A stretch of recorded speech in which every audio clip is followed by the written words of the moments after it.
समस्त श्रद्धालु भक्तजनों, माता जगदम्बा की कृपा से आज पंचम दिवस की कथा प्रारंभ होती है। बोले दुर्गाम्बा मैया की जय, खेड़ापति मैया की जय जय, शंकर भगवान की जय, श्री हनुमंत लाल की श्रीमद् भागवत पुराण की नमः पार्वती पदय हर हर महादेव। माता रानी के अलग अलग प्रयोगों में भक्ति मार्ग, ज्ञान मार्ग, वैराग्य मार्ग, साधना मार्ग, तप मार्ग, जप मार्ग, सभी अलग अलग प्रकार के रास्ते हैं। कोई भक्ति मार्ग से माता रानी के पास पहुंचते हैं, कोई कर्म योग के माध्यम से पहुंचते हैं और कोई योग मार्ग के माध्यम से पहुंचते हैं। तो उसी क्रम में सबसे अच्छी और सुगम सरल बताई गई है भक्ति मार्ग। यदि आप माता रानी के भक्त बन जाते हैं और कुछ गलती भी होती है तो माता रानी क्षमा कर देती है, क्योंकि कलयुग में भजन का बड़ा महत्व बताया है। और हमारी जो वृत्तियां होती है ना, वो वृत्तियां अलग अलग प्रकार की होती है। माता रानी ने जितने भी जीव उत्पन्न किया है पूरे ब्रह्मांड में, पुरुषों की संख्या लगभग 6 या 6.5 अरब या 7 अरब होगी पूरे ब्रह्मांड में, पृथ्वी लोक पर। और सबकी शकल अलग अलग है, सबके विचार अलग अलग है, सबके क्रियान्वित कर्म करने की स्थिति अलग अलग है। यदि एक माँ से 2 बच्चे उत्पन्न हुए हैं और एक जैसे भी दिखते हो तो भी भगवती कुछ ना कुछ 19-20 कर देते हैं। ज्यादा दूर मत जाए। ये हमारा जो अंगूठा है ना, अंगूठा में जो हमारी जो आकृतियां बनी हुई रहती है, ये एक आकृति 1 अरब व्यक्ति से भी नहीं मिल सकती। ये जो बार कोड माता रानी ने दिया है अंगूठे वाला, पढ़े लिखे लोग सिग्नेचर करते हैं और अनपढ़ लोग अंगूठा लगाते हैं। सत्य है। अब जमाना फिर से उल्टा आ रहा है। ई रजिस्ट्री होने के बाद भी, खेती संपत्ति लेने के बाद भी अंगूठा लगवाया जाता है। क्यों? क्योंकि सबका अपना अपना बार कोड होता है। जैसे फोन पे, गूगल पे में बार कोड चलता है, उसी तरह भगवान ने सबका अलग अलग एक फिंगरप्रिंट बना रखा है और ये किसी से मैच नहीं खाता। साहब, आदमी की शकल एक दूसरे से थोड़ी बहुत मेल खा जाए, बोलने की शैली भी मेल खा जाए, थोड़े बहुत कर्म भी मेल खा जाए, लेकिन ये जो स्थिति है बिल्कुल अलग है। पादांगुलीषु श्रीरक्षे पादाधस्थलवासिनी। माता रानी संपूर्ण शरीर में हमारे विद्यमान रहती है, बस हमको दिखाई नहीं देती है, सूक्ष्म रूप में रहती है।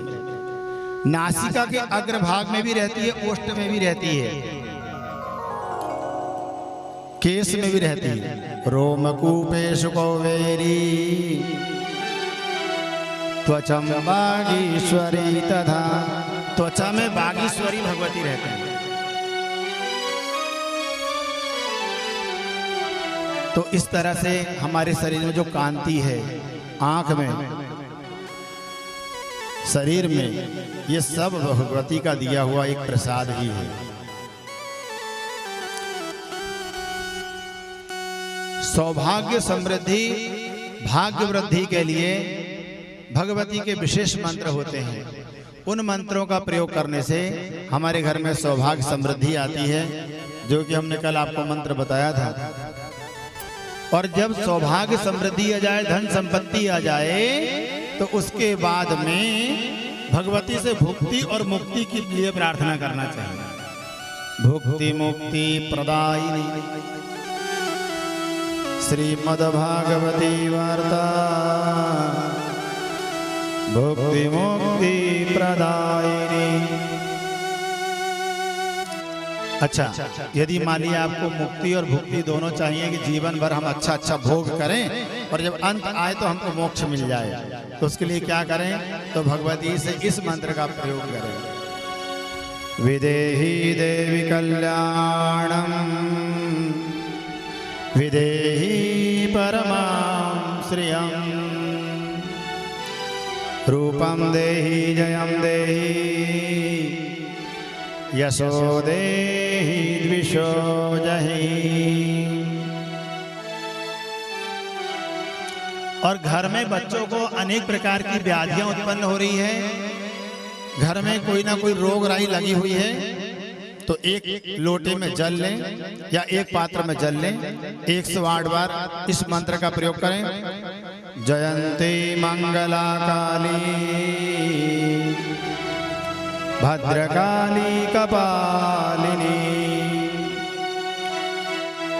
दुर्गा क्षमा शिवा धात्री स्वाहा स्वधा नमोस्तुते। इस मंत्र के प्रयोग से 108 बार प्रयोग करके जिसे ज्यादा परेशानी हो रही है उसके ऊपर जल सिंचन करें, वह जल पिलाएं तो व्यक्ति महामारी रोग से भी मुक्त हो जाता है। इस तरह शक्तिशाली मंत्र का भी इसमें प्रयोग किया है। आइए, आज सोमवार है तो भोले बाबा की भी कुछ कथा हो जाए, फिर कथा में आगे प्रवेश करेंगे। बोले विश्वनाथ भगवान की। मृत्युंजय महारुद्र त्राहि मां शरणागता जन्म मृत्यु जरा व्याधि पीड़ितं कर्म बंधनैः। एक बार भगवान भोलेनाथ के पास विश्वनाथ के मंदिर में बार बार एक व्यक्ति जाता और निवेदन करता, भगवान हमें संपत्ति दे दो। और जब संपत्ति ना मिल पाती तो वो चुपचाप घर आके बैठ जाते, भोलेनाथ की भी कृपा नहीं हुई है। माता जगदम्बा पार्वती ने देखा ऐसा कई दिनों से चल रहा है। माता पार्वती ने कहा, भगवान आपका भक्त है, मुझे देखा नहीं जाता क्योंकि मैं माँ हूँ, अपने भक्तों का कष्ट मुझे देखा नहीं जाता है, तो इस निर्धन को आप धनी बना दीजिए। तो जैसे हमने रात में आपको बताया था कि भक्त बड़े चतुर होते हैं भोलेनाथ के, तो भोलेनाथ ने सोचा क्यों ना इसके साथ हम भी परीक्षा लेकर के देखें। भगवान ने देखा कि जब माता बार बार बोल रही है तो पत्नी की बात मानना अच्छी बात होती है। सभी पुरुषों को अपनी पत्नी की बात मानना चाहिए। अब केवल ये पुरुषों पर निर्भर नहीं होता है, माताओं पर भी, बहनों पर भी होता है कि अपने पति की बात पत्नी माने। नहीं तो पुरुष वर्ग कहेंगे ले देकर गुरुजी पत्नीच की बात मनवाने की बात करते हैं। देवी भागवत चल रही है तो केवल पत्नीच की बात माने, पुरुषों की बात ना माने तो नहीं। पति परमेश्वराय नमो नमः, पति को परमेश्वर मानना चाहिए। हमारे धर्मशास्त्र कहते पति के अतिरिक्त किसी के चरण नहीं छूना चाहिए।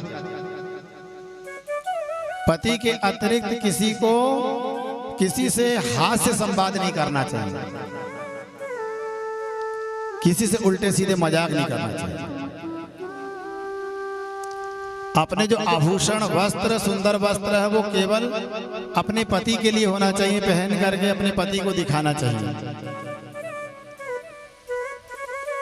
अब थोड़ा उल्टा हो जाता है, घर में जैसे पहने वैसे पहने, ठीक है, शादी ब्याह में गए तो ऐसे 16 श्रृंगार करके जाती है कि पति भी नहीं पहचान पाते कि ये हमारी ही पत्नी। तो कहा कि पत्नी को केवल किसके लिए सजना चाहिए? अपने प्रीतम के लिए, अपने पति के लिए सजना चाहिए। धर्म पत्नी का नियम यही है कि वो पर पुरुष को ना रिझाते हुए अपने पति को रिझाए। पत्नी अपने पति के प्रति समर्पित रहे और पति अपने पत्नी के प्रति समर्पित रहे, और जब ऐसे समर्पित भाव से रहेंगे तो उनका घर स्वर्ग बन जाता है।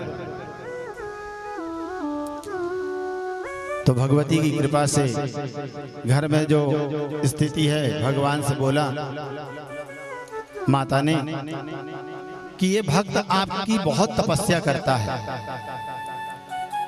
इस भक्त को कुछ दे दीजिए। तो आज भगवान शंकर समझ गए कि ये मेरे भक्त जो है बड़े चालाक होते हैं, अब मुझे चतुरता से व्यवहार रखना पड़ेगा।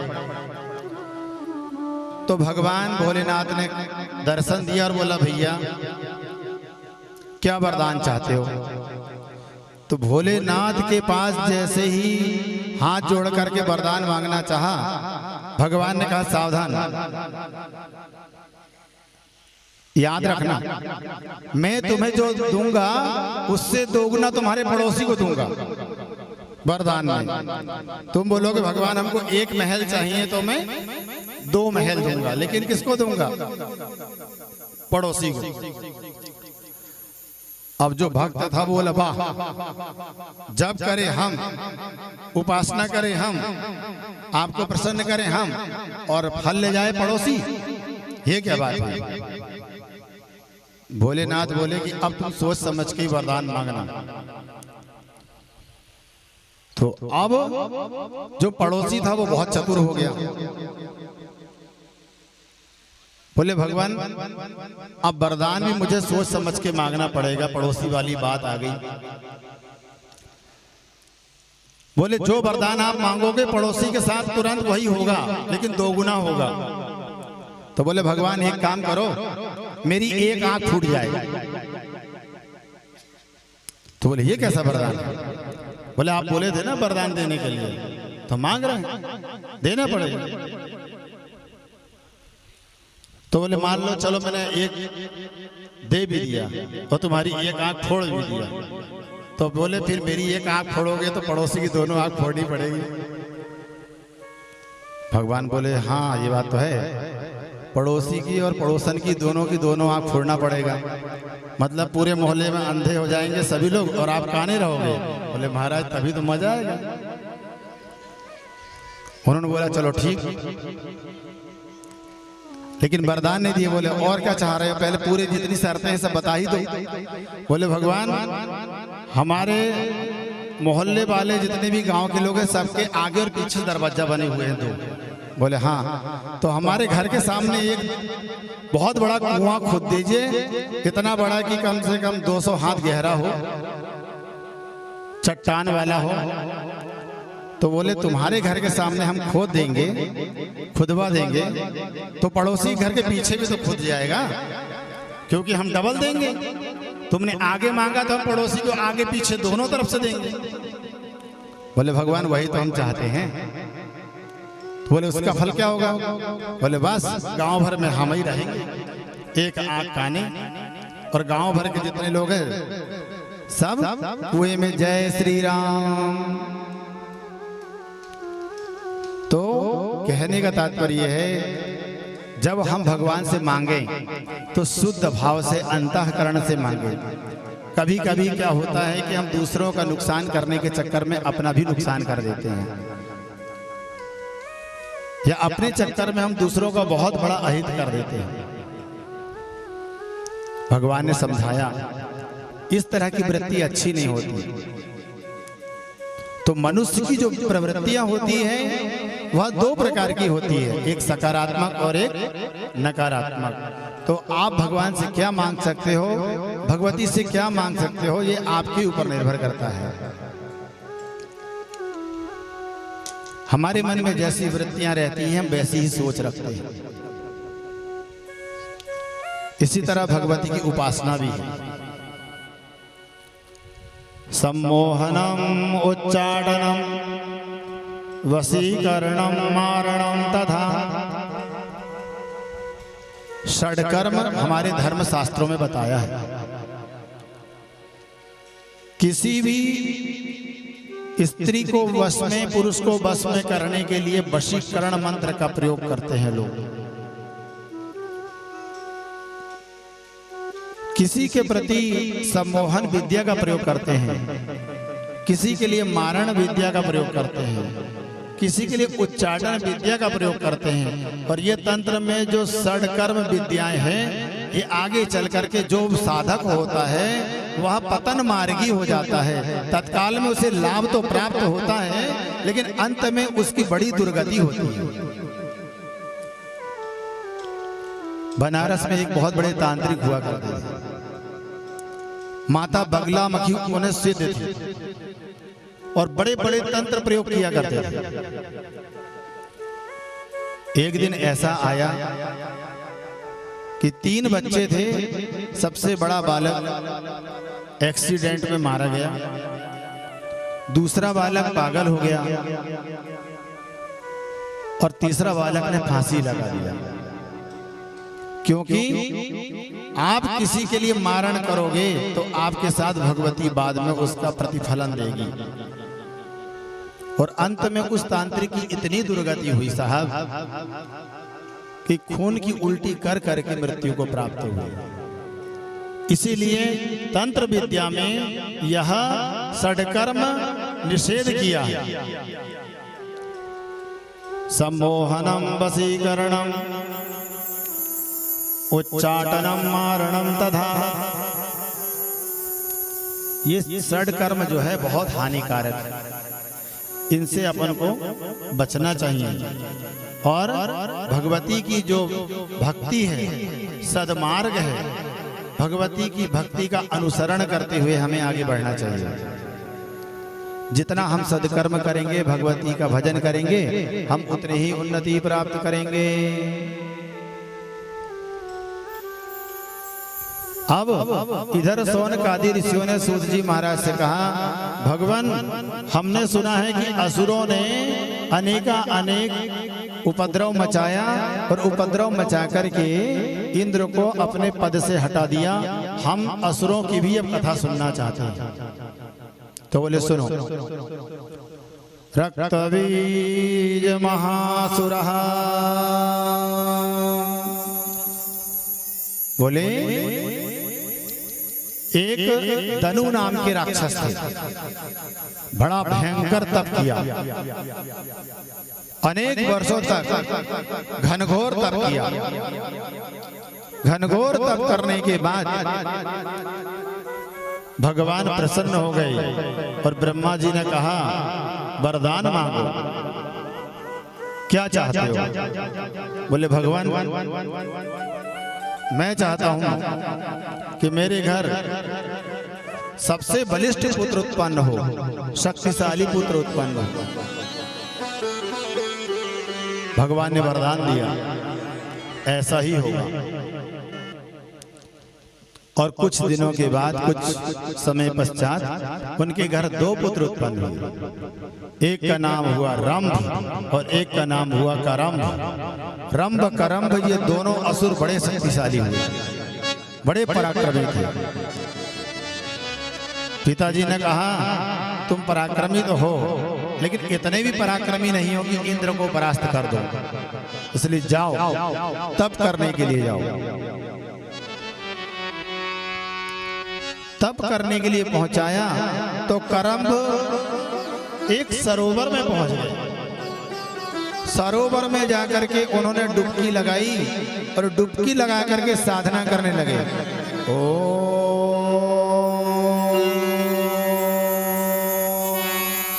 ब्रह्मणे नमः, ओम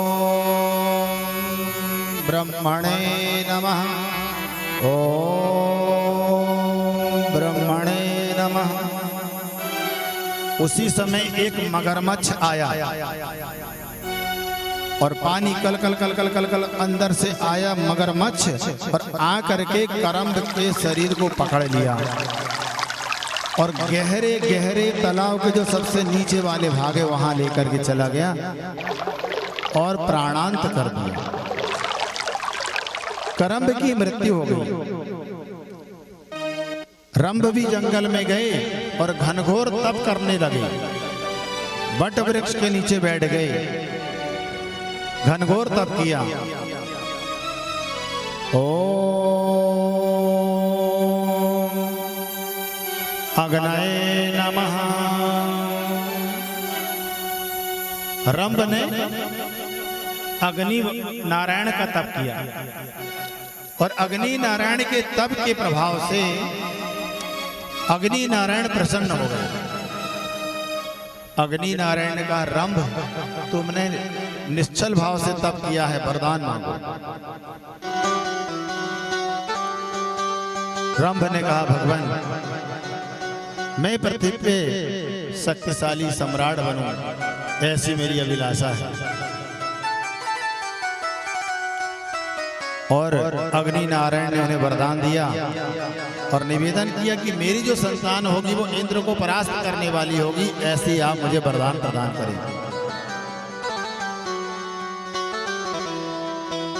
अग्नि नारायण ने वरदान दिया कि कोई भी देवता तुम्हारे पुत्रों को हरा नहीं पाएंगे। किसी भी देवताओं में इतना सामर्थ्य नहीं होगा कि तुम्हारे पुत्र को पराजित कर सके। मैं वचन देता हूं।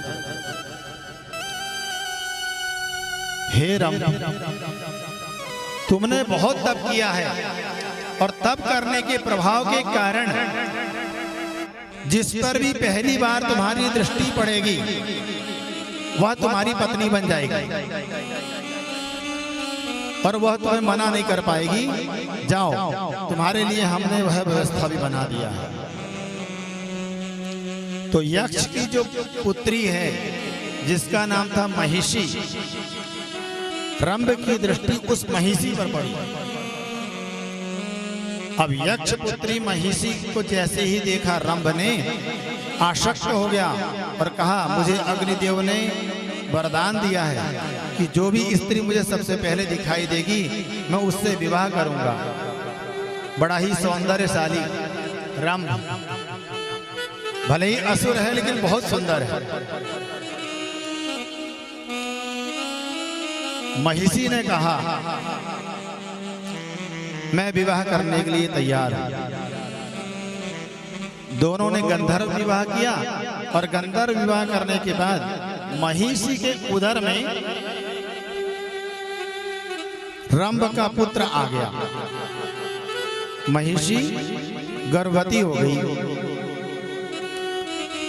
अब गर्भवती होने के बाद जैसे ही उन्होंने आगे का व्यवस्था देखना चाहा कि अब मैं गृहस्थ जीवन संभालूंगी, उसी समय महिष नाम का एक असुर आ गया।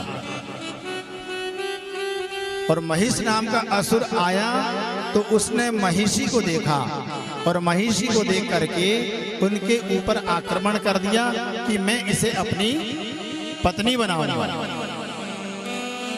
अब रंभ ने देखा मेरी पत्नी है और ये छीन करके ये असुर लेके जाना चाहता है। यद्यपि वह भी असुर था लेकिन महिष नाम का असुर को वह पसंद आ गई। उसने बोला मैं इसको अपनी पत्नी बनाऊंगा। अब जैसे लेके जाने के लिए उद्यत हुआ, तुरंत रंभ ने आकर युद्ध करना प्रारंभ कर दिया। रंभ और महिष में घनघोर युद्ध होने लगा, विकराल युद्ध हुआ। लेकिन अपनी पत्नी की रक्षा करते करते करते रंभ मृत्यु को प्राप्त हो गया। महिषी को बड़ा दुख हुआ। महिषी रोते रोते रोते अपने यक्ष के पास गई और अपने मायके में बताई कि मेरे पति रंभ की महिष ने हत्या कर दिया। यक्ष भी पूरी सेना लेकर के आ गए और महिष नाम का जो असुर था उसकी वध कर दिया, उसकी हत्या कर दिया।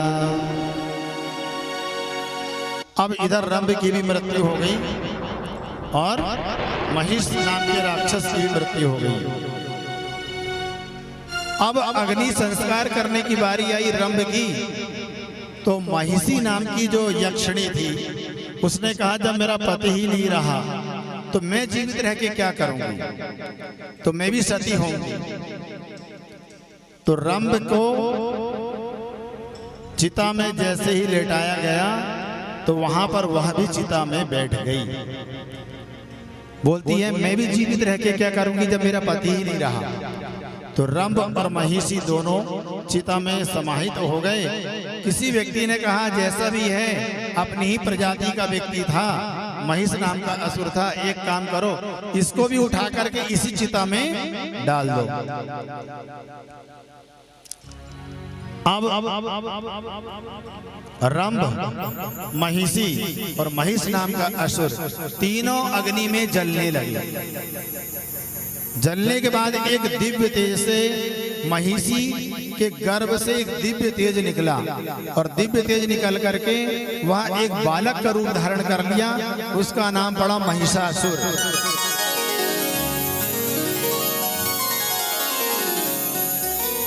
महिष नाम का जो असुर था जिसने रंभ का वध किया था, उसके शरीर से भी एक तेज निकला और उसके तेज से निकलने के कारण उसका नाम पड़ा रक्तबीज।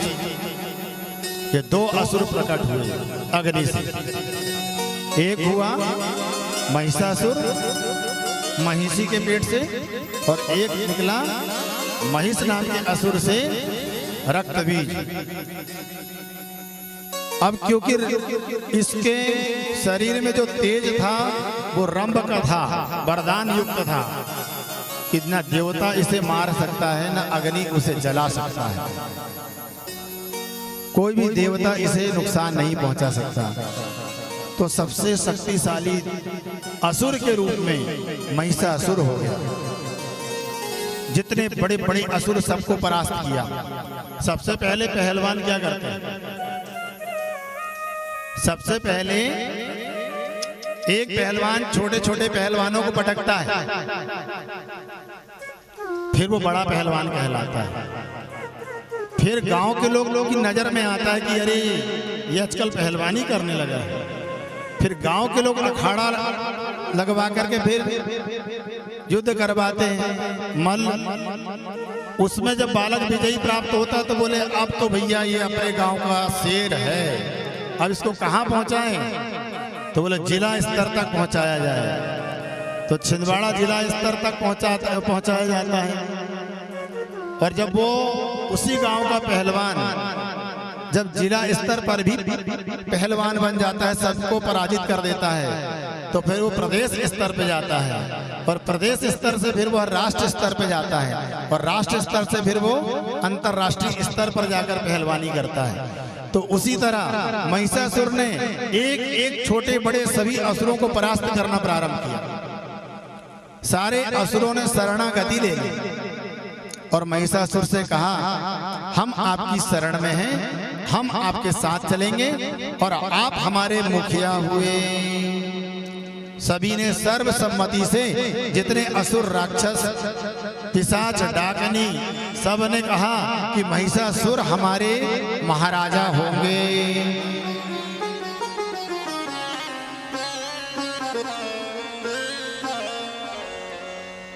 सभी लोगों ने अनुशंसा कर दी कि महिषासुर हमारे महाराजा होंगे।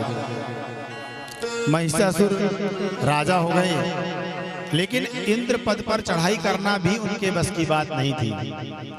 उन्होंने 100 वर्षों तक लगातार भगवान ब्रह्मा का तप किया और ब्रह्मा से वरदान प्राप्त किया। जब भगवान प्रकट हुए तो कहते हैं अमरत्वं देव देवा वाञ्छामि द्रुहिणं प्रभो यथा मृत्यु भयं स्यात् तथा कुरु पितामह। हे भगवान ब्रह्मा, हम वरदान लेने के लिए यही उद्यत हुए कि आप हमें अमर कर दें। अमरत्वं देहि, हमें अमर कर दीजिए।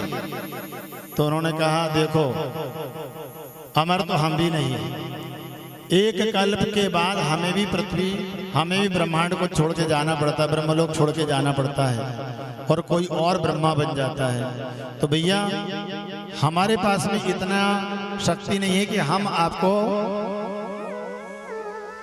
अमृत का वरदान दे सके, कुछ और वर मांगो। उन्होंने कहा ठीक है।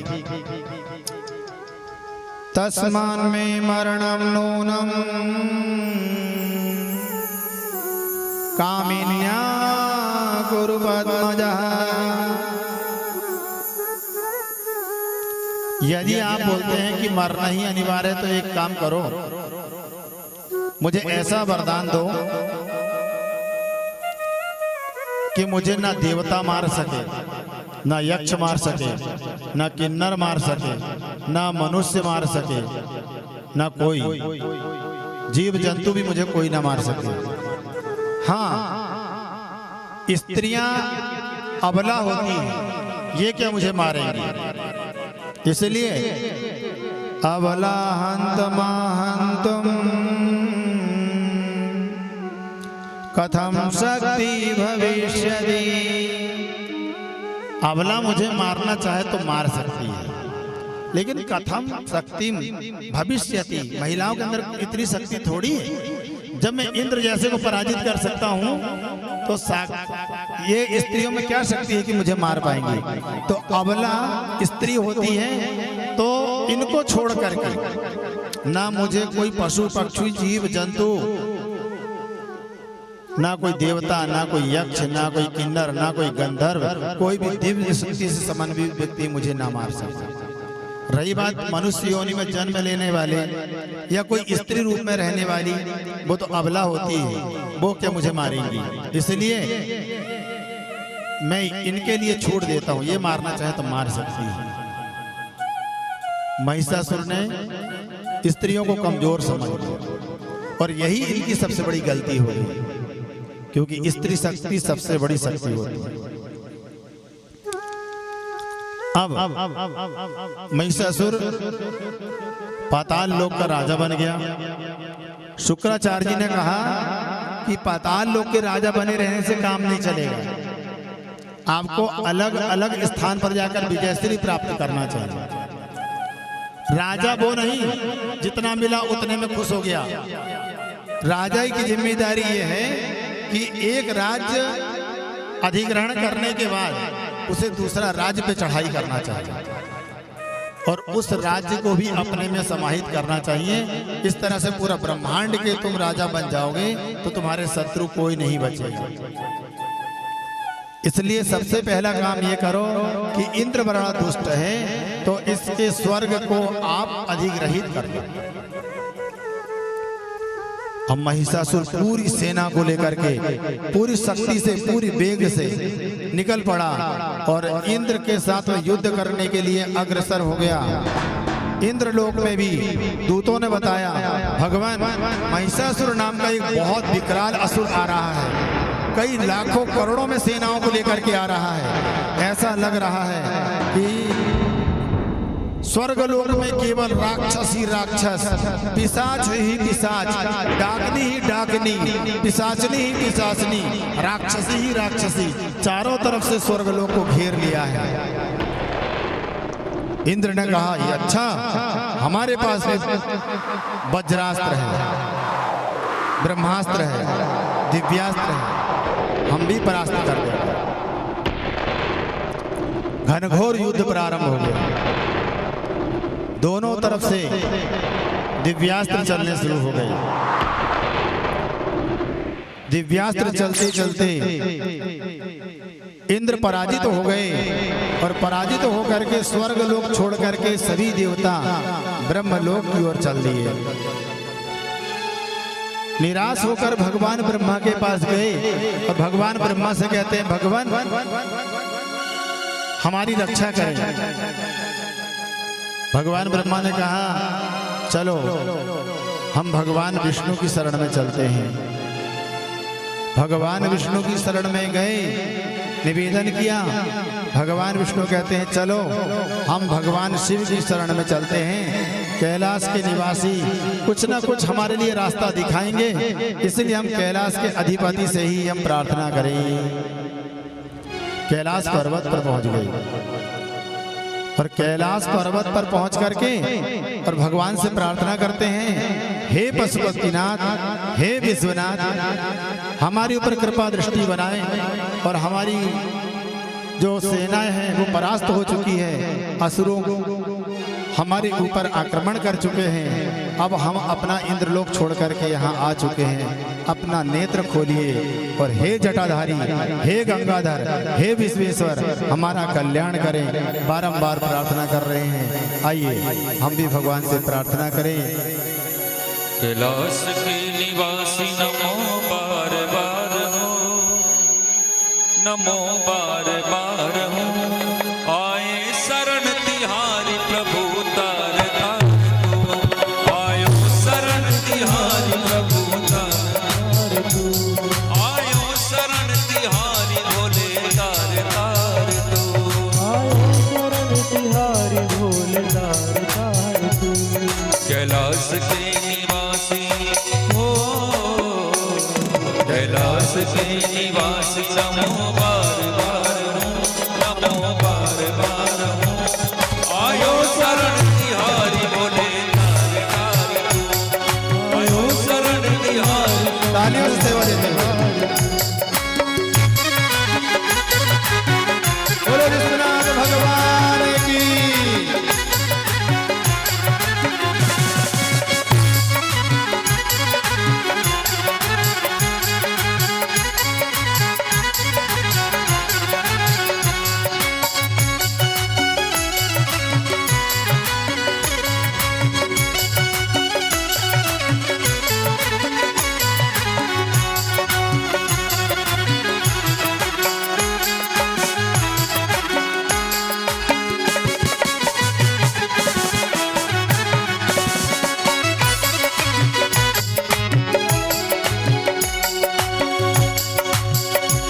भक्तों को कभी शिव तूने निराश ना किया, भक्तों को निराश ना किया, मांगा जिसे वो चाह वो वरदान दे दिया, मांगा जिसे जो चाह वरदान दे दिया, मांगा जिसे जो चाह वो वरदान दे दिया, मांगा जिसे जो चाह वरदान दे दिया। बड़ा है तेरा राय राम हो, बड़ा है तेरा राय राम, बड़ा दातार तू, बड़ा दातार तू, आयो शरण तिहारी शंभु तार तार तू, आयो शरण तिहारी शंभु तार तार तू। कैलाश के निवासी नमो बार बार हो, नमो बार हर हूँ आयो शरण तिहारी शंभु तार तार तू, आयो शरण तिहारी शंभु तार तार तू।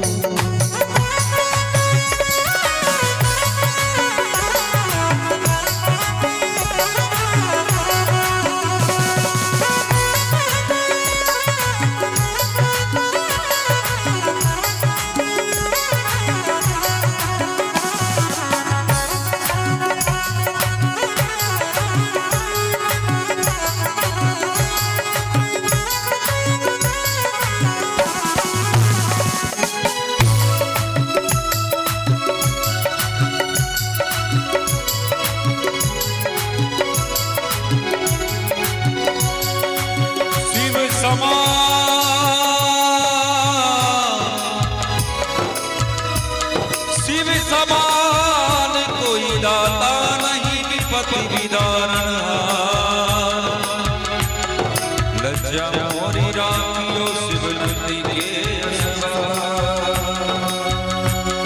बखान क्या करूं राखों की ढेर का, बखान क्या करूं राखों के ढेर का, बखान क्या करूं मैं राखों की ढेर का, बखान क्या करूं मैं राखों के ढेर का। चुटकी बबूत में खजाना कुबेर का, चुटकी बबूत में खजाना कुबेर का। हे गंगाधार मुक्तिधार ओमकार तू, केदार ओंकार तू। आयो शरण तिहारी शंभु तार तार दो। आयो शरण तिहारी शंभु तार तार तू। ओ कैलाश के निवास नमो बार बार नमो बार बार आयो शरण तिहारी बोले तार तार हो। आयो शरण तिहारी बोले तार तार तू।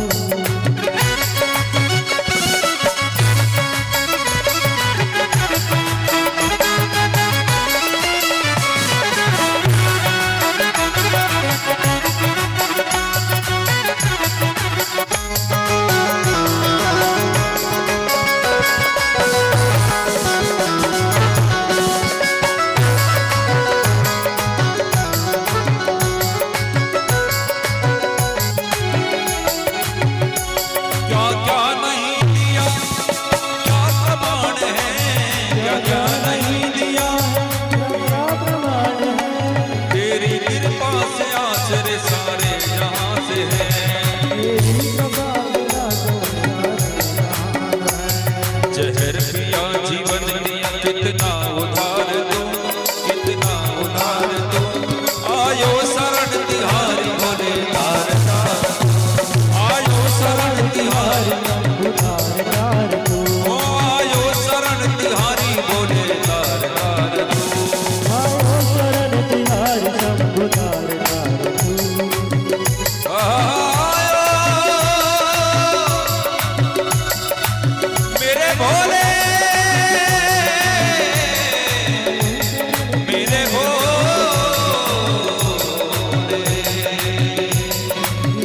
मेरे भोले मेरे भोले।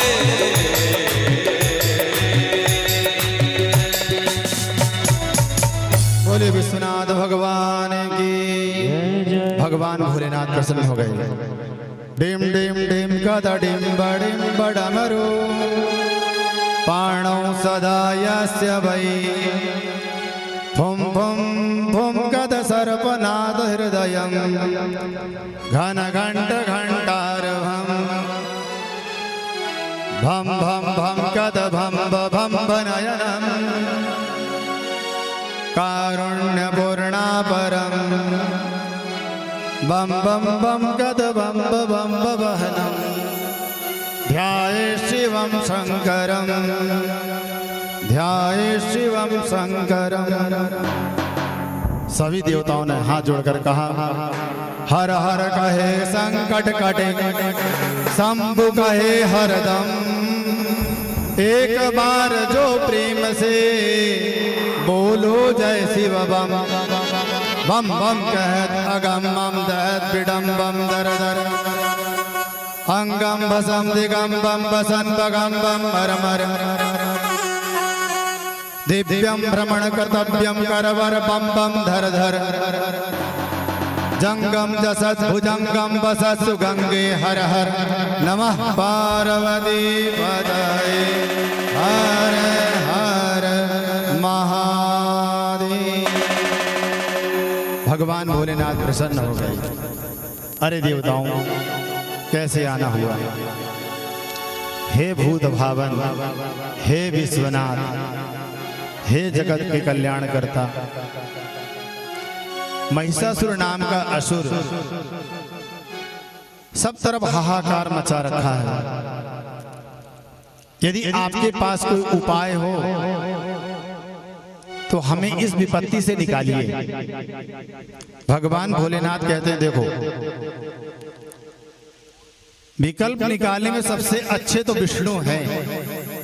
लीला करके इन्होंने देवताओं को मेरे पास लेके आ गए हैं, लेकिन विष्णु ही युक्ति लगा सकते हैं क्योंकि विष्णु के पास कोई ना कोई युक्ति रहती है। भगवान शंकर ने भगवान विष्णु को महत्व दिया। बताओ विष्णु क्या करना उचित रहेगा। इस समय मैं समाधि से उठा हूं, मेरा मन शांत चित्त है। अब यहां पर जन्मेजय जी व्यास जी से प्रश्न करते हैं ये शंकर भगवान उपासना किसकी करते हैं, विष्णु भगवान उपासना किसकी करते हैं और भगवान ब्रह्मा उपासना किसकी करते हैं? क्योंकि जब देखो तब तीनों की नेत्र बंद रहते हैं और योग निद्रा में समाहित रहते हैं। तो ये चिंतन किसका करते हैं, हम ये जानना चाहते हैं।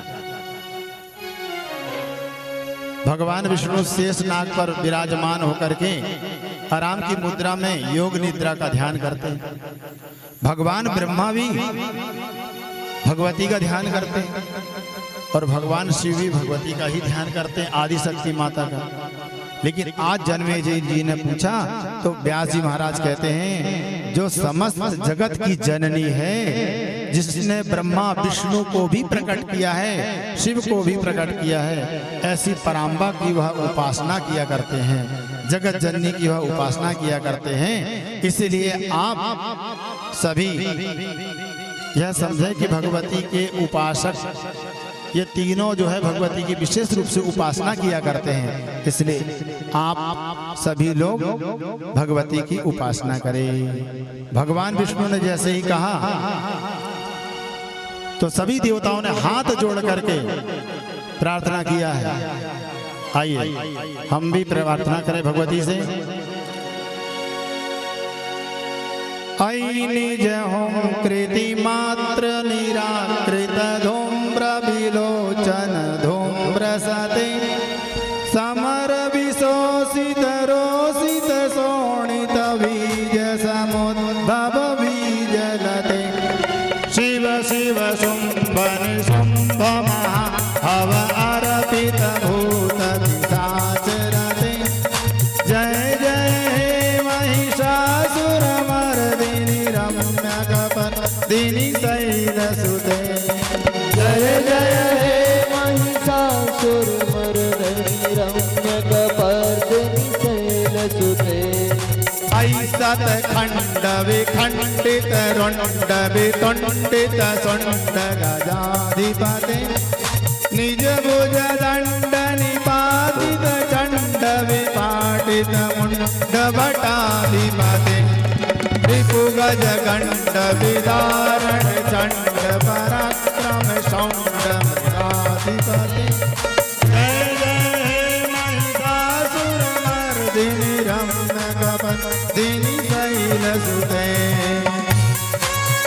महिषासुर मर्दिनी रम्य कपर्दिनी शैलसुते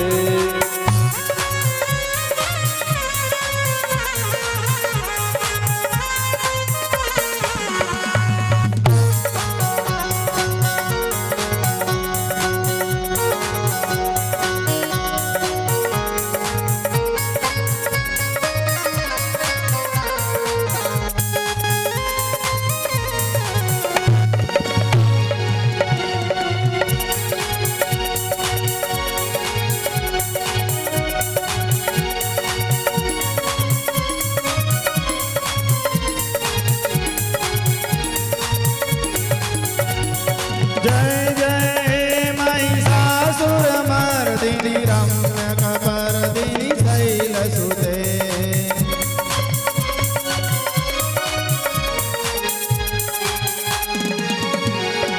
बोलिए दुर्गांबा मैया की। भगवती ने साक्षात दर्शन दिया। 18 हाथ भगवती ने धारण किए हुए हैं। शंख चक्र गदा पद्म खड्ग त्रिशूल वर्षी धनुष बाण कृपाण अनेक अनेक आयुध तलवार सभी प्रकार अस्त्र शस्त्र से भगवती सुसज्जित और आकर के सामने खड़ी हो गई। 18 भुजा देवी सहस्र भुज मंडिता संभूता सुरनाशाय तेजो राशि समोद्भवा। भगवती अटाट हास करने लगी। 18 हाथ भगवती के हैं, 18 भुजा है। कोई भी देवता माता रानी की ओर एक पलक देखने की हिम्मत नहीं हो रही। जैसे ही देखने की कोशिश करते हैं इतनी ज्यादा ज्योति है कि विद्युत ज्योति चकीमकी चकमकी चाकीमकी हृदयते। भगवती से नेत्र नहीं मिला पा रहे किसी देवता, इतनी ज्यादा ज्योति है। निवेदन किया, हे माता अपनी कृपा दृष्टि अपने ऊपर दिखा, हम पर कृपा दृष्टि दी। या देवी सर्वभूतेषु कृपारूपेण संस्थिता, नमस्तस्यै नमस्तस्यै नमस्तस्यै नमो नमः। या देवी सर्वभूतेषु दयारूपेण संस्थिता, नमस्तस्यै नमस्तस्यै नमस्तस्यै नमो नमः। माता जगदम्बा ने साक्षात दर्शन दिए, सभी देवता आह्लादित हो गए, प्रसन्न हो गए। सभी देवताओं ने कहा, माता आप हमारा कल्याण करने के उद्देश्य से आई हैं। माता ने कहा, मैं दिव्य शक्ति से समन्वित तो हूं, लेकिन मेरे पास कोई वाहन नहीं है। पर्वतराज ने कहा, माता मैं आपको सिंह प्रदान करता हूं। मेरे पास एक सिंह है जो अजेय है, अपराजित है, ऐसा सिंह मैं आपको प्रदान करता हूं। भगवान शिव ने कहा, मेरी सबसे शक्तिशाली कोई अस्त्र के रूप में शक्ति है तो वह त्रिशूल है। यह त्रिशूल मैं आपको प्रदान करता हूं। भगवान विष्णु ने कहा, देवी मेरे पास सबसे बड़ा अस्त्र मेरा सुदर्शन अस्त्र है, मैं सुदर्शन चक्र आपको प्रदान करता हूं।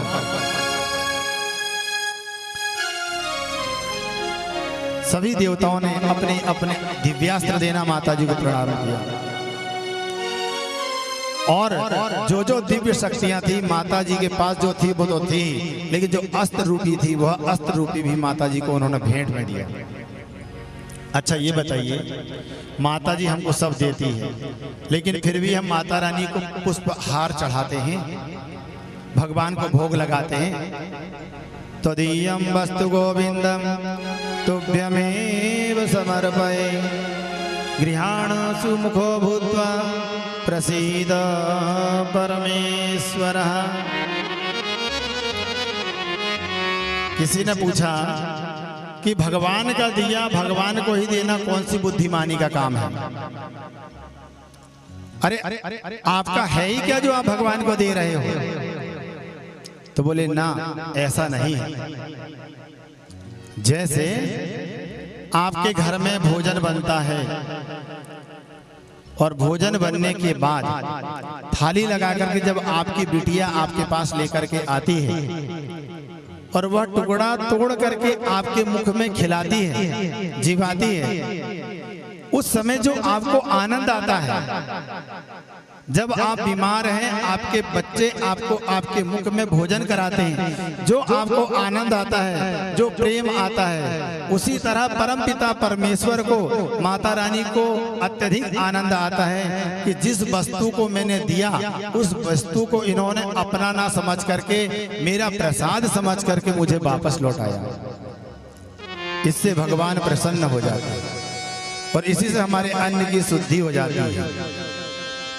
इसलिए हम कहते हैं नित्यानंद करी वरामय करी, सौंदर्य रत्ना करी, निर्धूताखिल घोर पावन करी, प्रत्यक्ष माहेश्वरी, प्रालेयाचल वंश पावन करी, काशीपुराधीश्वरी, भिक्षा देहि कृपावलंबन करी, मातान्नपूर्णेश्वरी। हम क्या है, हर हमेशा जीवन में माता रानी से कुछ न कुछ मांगते ही रहते हैं। जब छोटे थे तो विद्या मांगा, जब बड़े हुए तो विवाह, और बड़े हुए तो संतान, फिर बड़े हुए तो धन और फिर स्वास्थ्य और न जाने क्या क्या हम जीवन भर मांगते ही रह जाते हैं। तो माता रानी को देने में आनंद भी आता है। माता रानी को लगता है कि ये मुझे भूले नहीं, और माता रानी सबकी मनोकामनाएं पूर्ण करती है।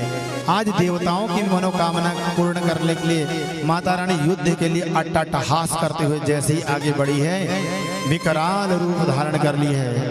ज्वाला कराल मत्युग्र मशेषासुरसूदनम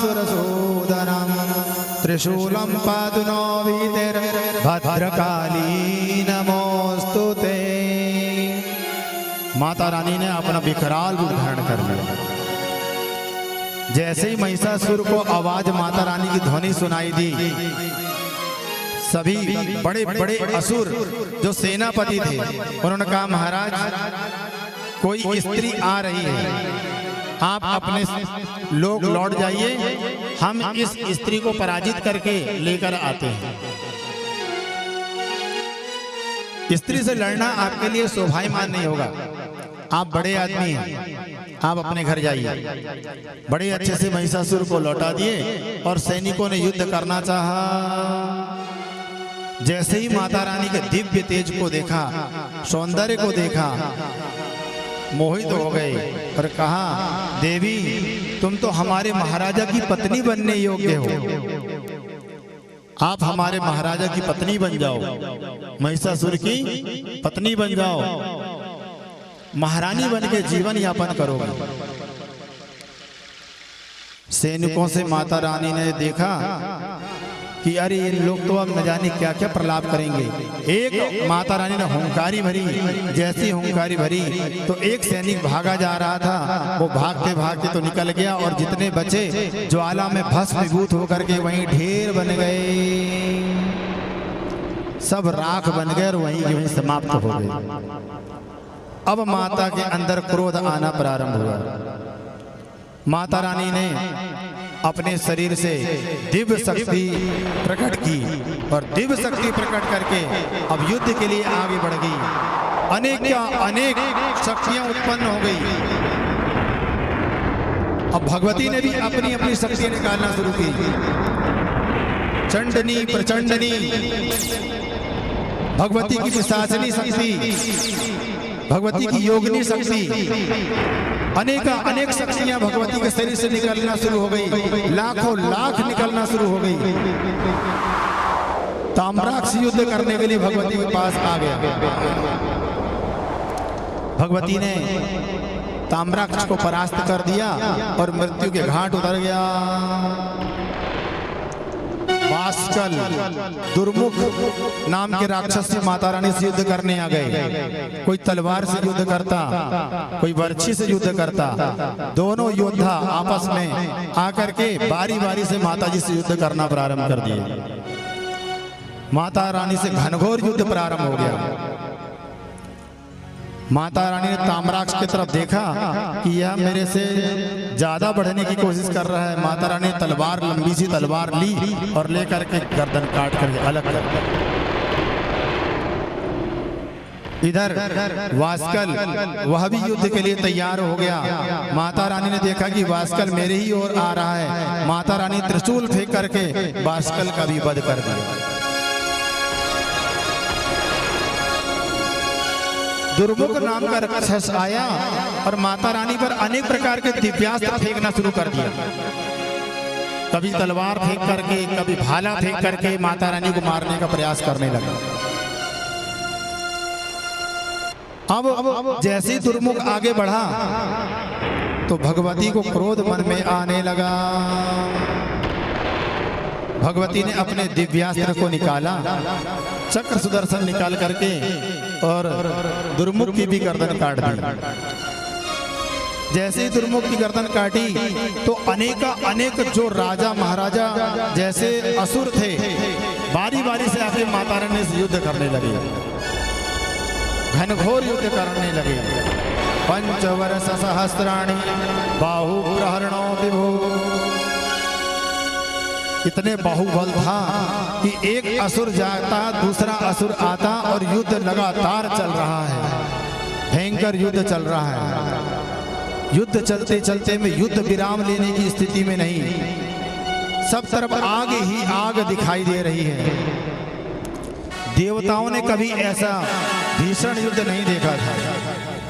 देवता युद्ध करने के लिए शक्ति बना रहे हैं कि हम युद्ध में शामिल हो जाएं, लेकिन युद्ध में शामिल नहीं हो पा रहे हैं। सारे देवता दर्शक बन के केवल देख रहे हैं और केवल माता आदि शक्ति और उनकी जो शक्ति की भवानी की शक्ति है वो सब युद्ध करने के लिए आगे उद्यत है। सभी सेना एक साथ जा रही है, उनकी चुड़ैलनी शक्ति भी एक साथ उनका पीछा कर रही है राक्षसों का, और मार मार करके सभी राक्षसों को भगा रही है।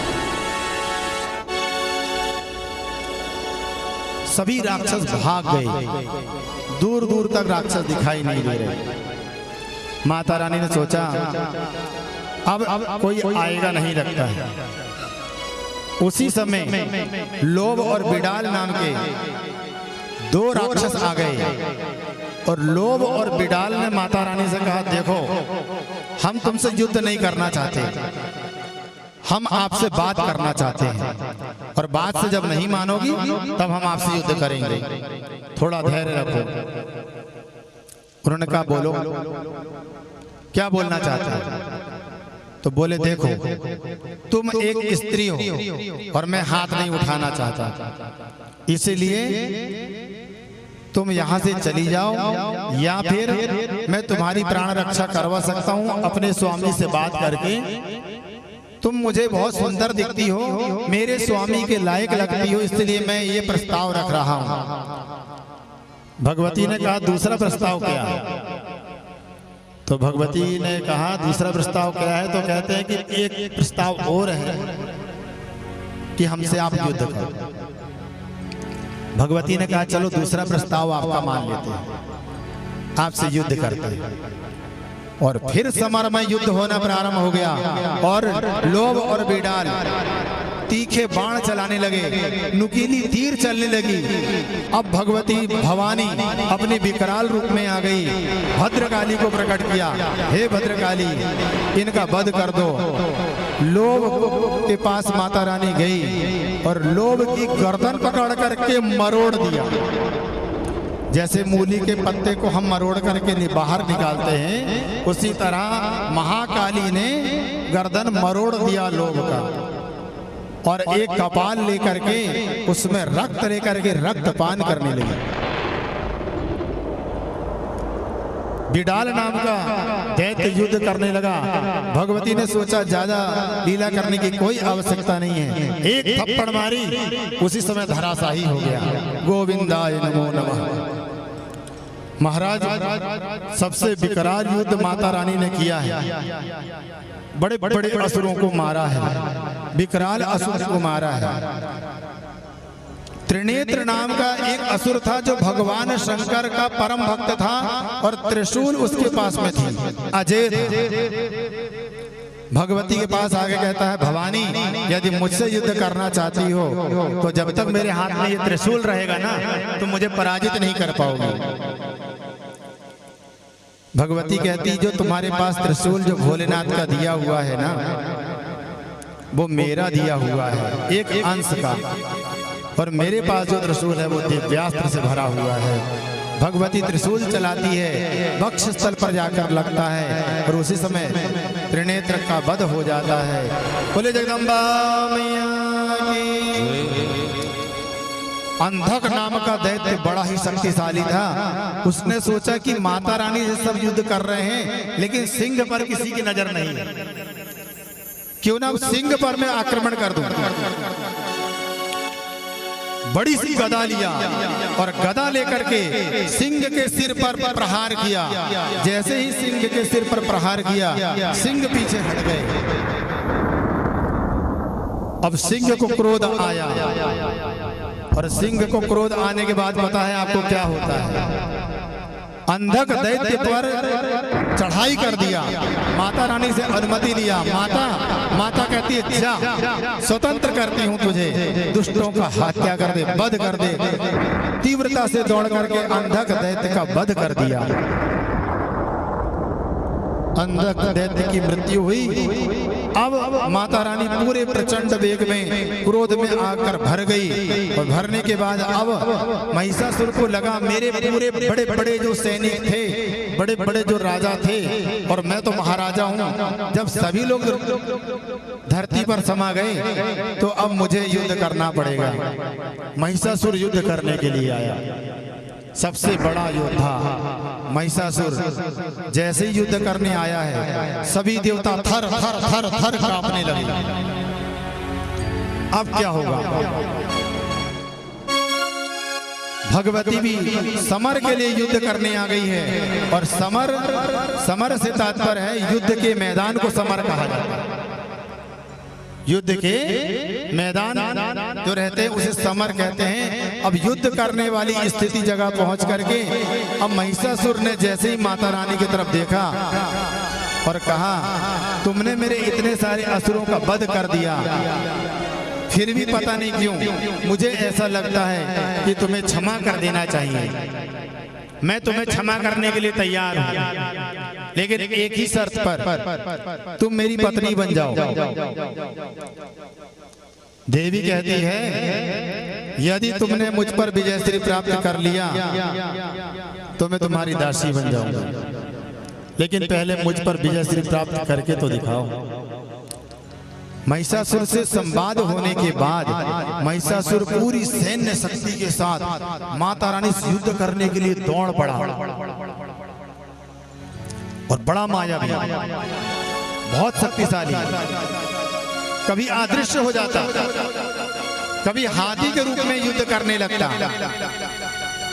कभी घोड़े के रूप में युद्ध करने लगता, कभी भैंस का रूप धारण करके युद्ध करने लगता, कभी बैल बन जाता, कभी सिंह बन जाता और लड़ते लड़ते अचानक फिर अदृश्य हो जाता। अब भगवती तो सोची कि ये महिषासुर बड़ा ही परेशान कर रहा है, लगता है मैं इससे जीत नहीं पाऊंगी। संध्या का समय हुआ, महिषासुर भी थक गया लड़ते लड़ते, समझ गया कि यह कोई सामान्य स्त्री नहीं हो सकती, यह कोई दिव्य स्त्री है। महिषासुर कहता है कुछ देर का विश्राम लेते हैं, संध्या हो गई है, सूर्यास्त हो गया है, अब आज यहाँ पर विश्राम लेते हैं, कल सुबह युद्ध करेंगे। माता रानी कहती है ठीक है, कल प्रातः काल होते ही हम युद्ध करेंगे, सूर्योदय होते ही। माता रानी भी थक गई है, कितने सारे युद्ध करेगी और कितने सारे असुरों से युद्ध करेगी। माता जी को भी तो आराम चाहिए। सभी देवताओं से अनुमति ली, सभी देवताओं को कही मेरी ना शक्ति क्षीण हो रही है, तुम कुछ कर सकते हो।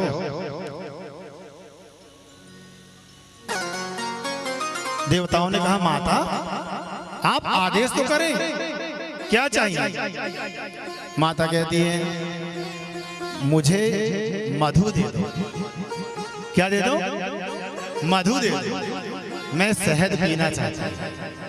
देखो कितना संयोग है, आज यहाँ पर माता रानी की मधु की कथा आ रही है और माता रानी का अंदर मधु दिवस का क्रम हुआ है।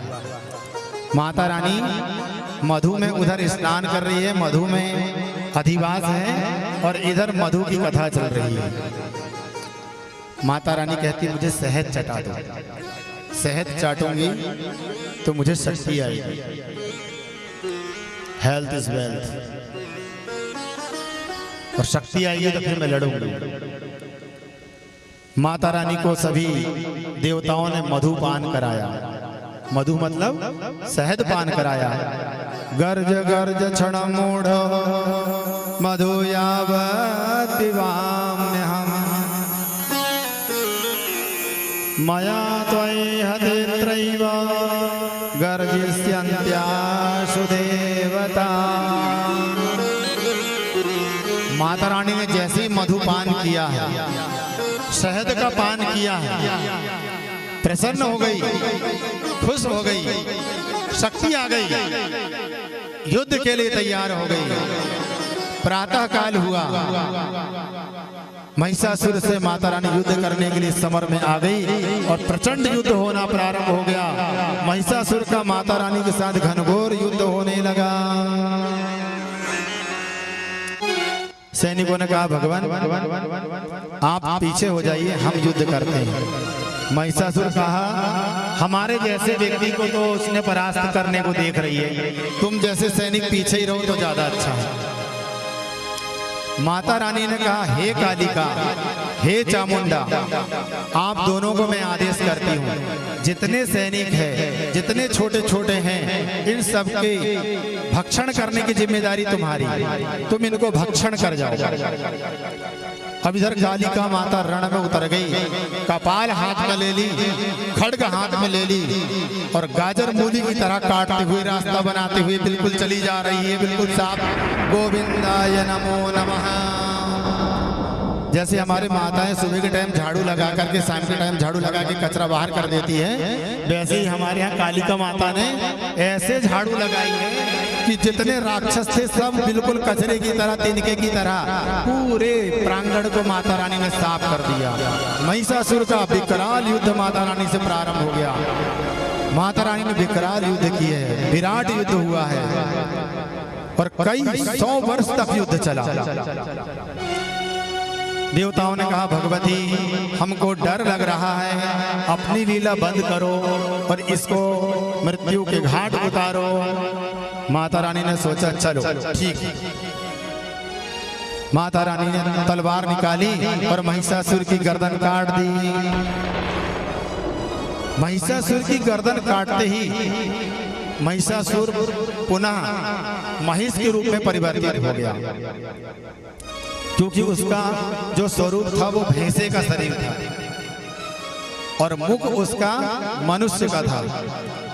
अब जैसी उसकी माया हटी तो माता रानी समझ गई कि यह अब वास्तविक अपने स्वरूप में आ गया है। अपनी दिव्य शक्ति का ध्यान करके माता रानी ने खड्ग उठा ली। खड्गम चक्र गदे सुचाप परिघा छोलम भुसुंडिम शिरा शंखं संदधतीं करैस्त्रिनयनां सर्वांगभूषामृतां नीलस्मद्युतिमास्य पाददशकां सेवे महाकालिकां यामस्तौ सविते हरौ कमलजो हन्तुं मधुं कैटवं हुं फट् स्वाहा। सीधे भगवती ने खड्ग उठाया, विकराल रूप धारण किया। भगवती के केस खुल गए, 8-10 हाथ हो गए। भगवती ने खड्ग उठा करके महिषासुर के ऊपर प्रहार किया और महिषासुर की गर्दन काट दी। सभी देवता जय जयकार करने लगे।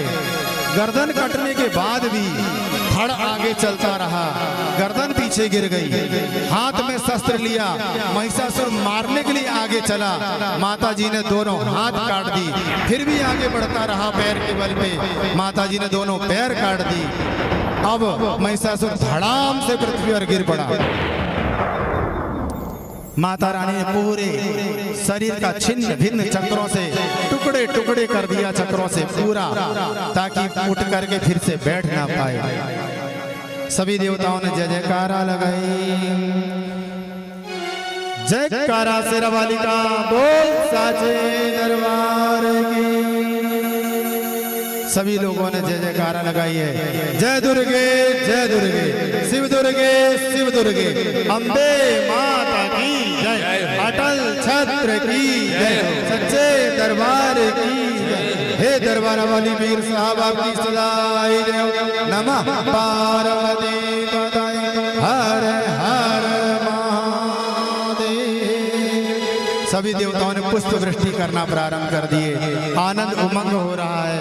महिषासुर मर्दिनी ने महिषासुर को मारा है, सबसे बड़े असुर को मारा है। आइए खेलत कूदत चलिया मेरी अम्बे मैया, खेलत कूदत चलिया जगदम्बे मैया, खेलत कूदत चलिया, खेलत कूदत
चलिया जगदम्बे मैया खेल कूदत चलिया ओ अम्बे मैया खेल कूदत चलिया बड़ी अम्बे मैया खेल कूदत चलिया जगदम्बे मैया खेल कूदत हे चलिया रात्रि कूदत चलिया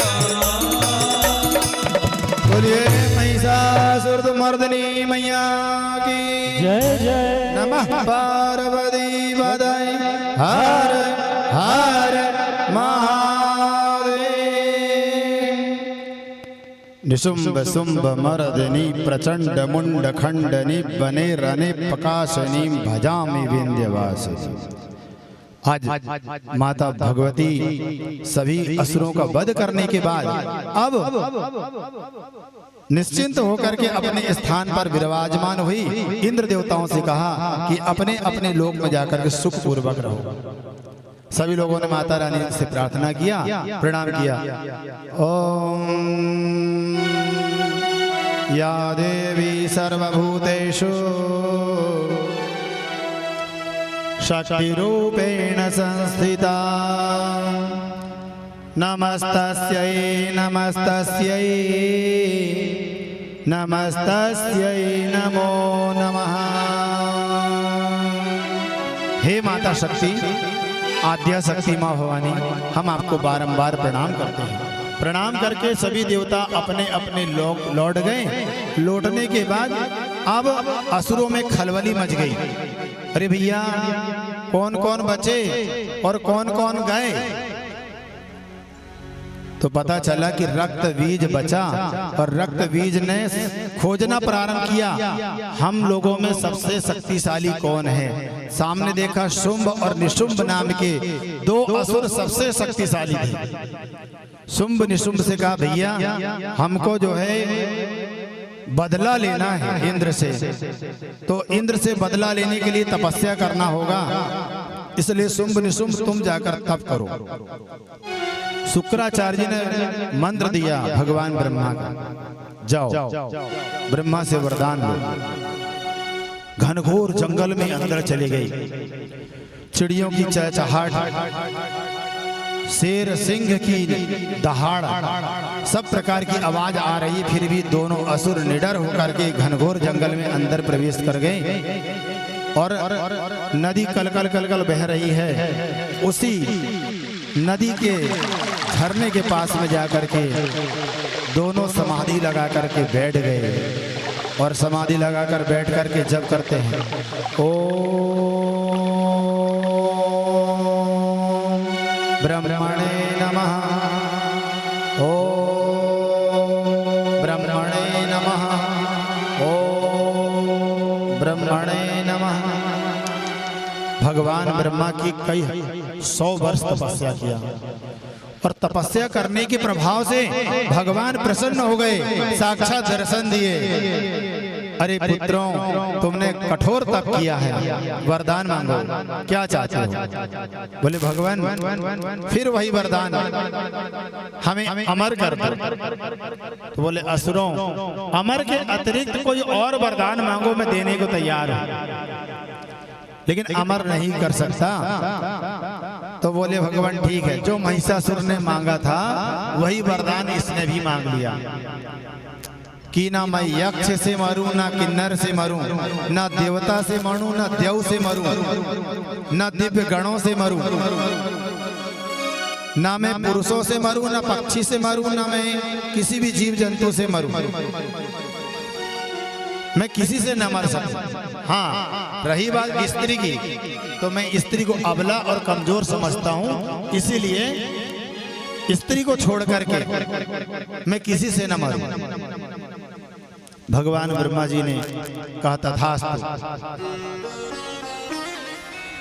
अब जैसे ही वरदान प्राप्त हुआ कि मैं समस्त देवताओं को भी पराजित कर सकूं, सबसे पहले तो एक लक्ष्य चलता है, इंद्र लोक, स्वर्ग लोक। और बेचारे इंद्र को बार बार इंद्र पद छोड़ छोड़ के भागना पड़ता है ये असुरों के चक्कर में। पूर्ण सेना लेकर के धूम्रलोचन, चंड मुंड, सुग्रीव, अनेक राक्षस को लेकर, पराक्रमी राक्षस को लेकर के युद्ध करने के लिए पहुंच गए। इंद्र ने बिना युद्ध करे ही समझ गए कि हम तो परास्त होने वाले ही हैं। बिना युद्ध करे ही वो अपना लोक छोड़ करके भाग गए और पुनः जाकर के माता रानी की शरण में त्रिदेवों ने शरण लिया और माता रानी से प्रार्थना किया, बारंबार प्रार्थना किया। हम भी माता रानी से प्रार्थना करें। मोहि पुकारत देर भाई जगदम्ब विलंब कहाँ करती हो।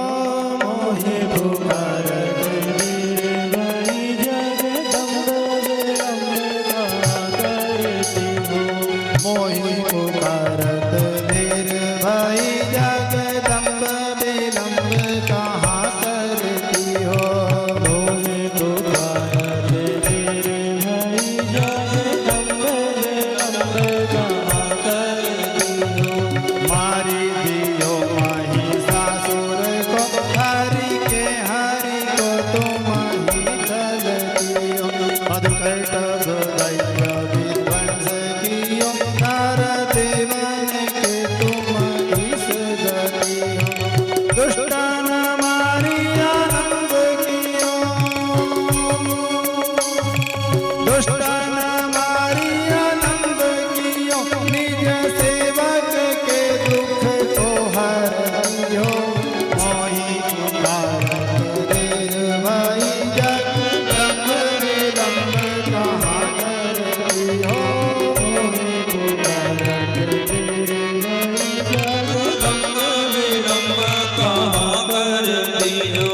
मोहि पुकारत देर भाई जगदम्ब विलंब कहाँ करती हो।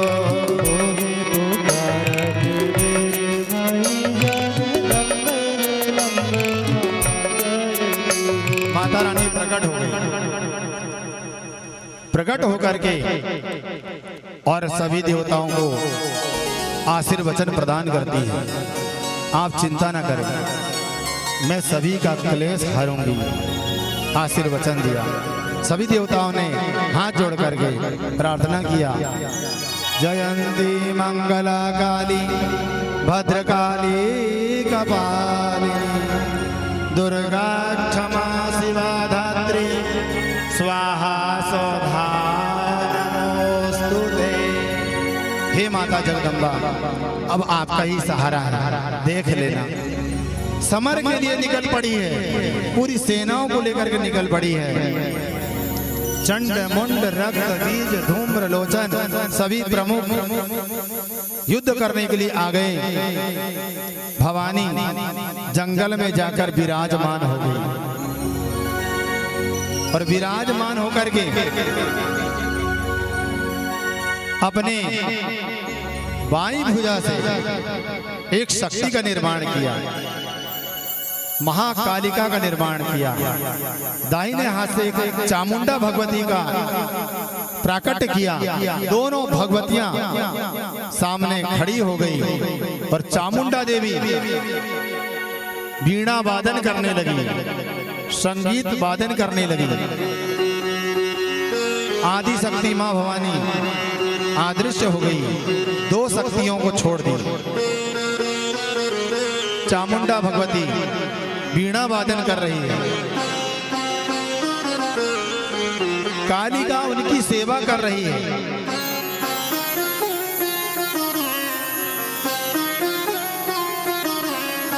अनेक वीणा से शक्तियां उत्पन्न हो रही है, सुंदर सुंदर ध्वनि निकल रही है। ध्वनि की तरंग से पूरा आकाश मार्ग, पाताल मार्ग, ब्रह्मांड संगीत से गूंज गया। संगीत साधना, इतनी सुंदर संगीत कहां से आवाज आई।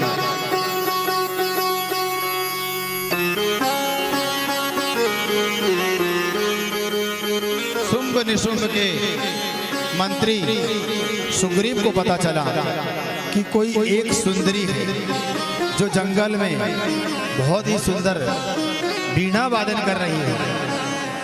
कौतूहलवश मंत्री सुग्रीव गया और सुग्रीव ने कहा, देवी कितना सुंदर वीणा वादन करती हो,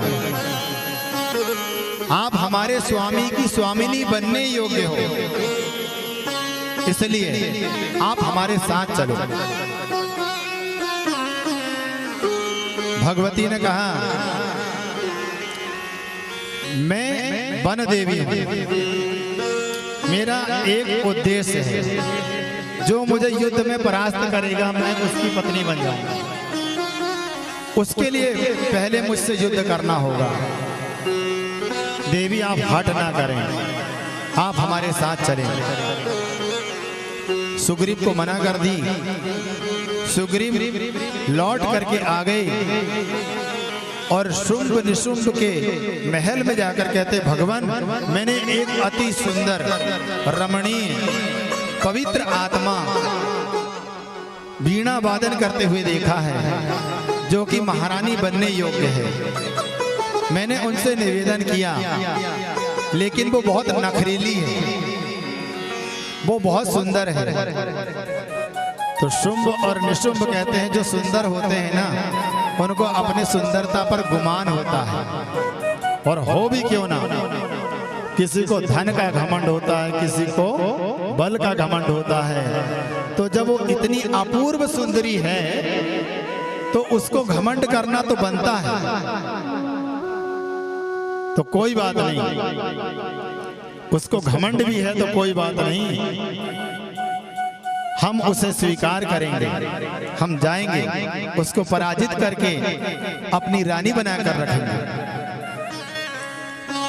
जैसे ही आगे बढ़े,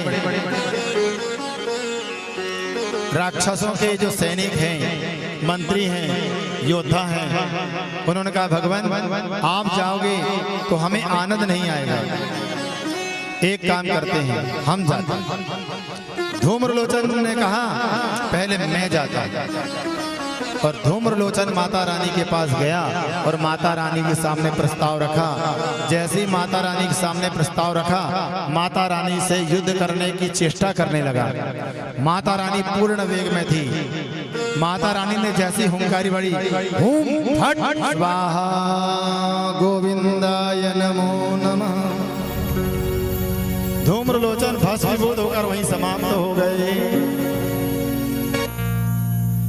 अब जैसे ही पता चला कि धूम्रलोचन को मात्र हुंकारी मारने से भस्म हो गए, चंडमुंड ने कहा, भगवान हमको आदेश कीजिए, हम आपके सबसे शक्तिशाली एक योद्धाओं में से हैं, हम जाकर युद्ध करेंगे और युद्ध में उसको दासी बनाकर लेकर आएंगे, उसे परास्त कर देंगे। उन्होंने कहा, ठीक है जाओ, लेकिन सतर्कता से युद्ध करना।